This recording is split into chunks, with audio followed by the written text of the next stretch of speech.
xaalad adag ayaa Ronaldo ku haysatay kooxiisa Manchester xilliga uu marayo marxaladii ugu adag waana waqtigiisii ugu dheeraa uu gool la'aan yahay laga soo bilaabo 2008 ilaa 2009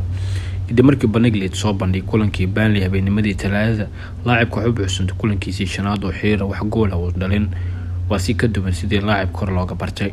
dib ugu soo laabashadiisii oo laacibka dib ugu soo laabtay masrax riyada maana noqon sidii la filayay kadib markii xagaagii hore ka soo boqolay kooxda Juventus dad badan ayaa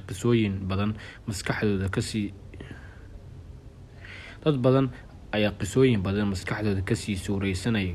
oo islahaa wuxuu qayb muhiim ah ka noqon doonaa in kooxda Manchester dib ugu soo laaban doonto wadadii koobka muddo 4 sano ah ay kooxdu dhadhamin rajada weyn inay hirgasho iska badaayay kooxdu waxay maraysaa hoos u dhac isbuucyadii ugu dambeysay riyadii quruxda badneyd waxay isku bedelaysaa mid argagax badan Manchester hadda waxay ku jirtaa kaalinta shanaad ee liiska kala sareynta horyaalka Ingiriiska waana heer aad uga hooseeya booskii laga filayay 3 dhibcood oo qura ay Tottenham u jirtaa oo kaalinta toddobaad hadda fadhida iyadoo waliba jirta in 3 kulan ay baaqo yihiin arrintan oo ka dhigan in kaalinta shanaad ee Qatar ugu jirto oo goodhow lagala wareegi karo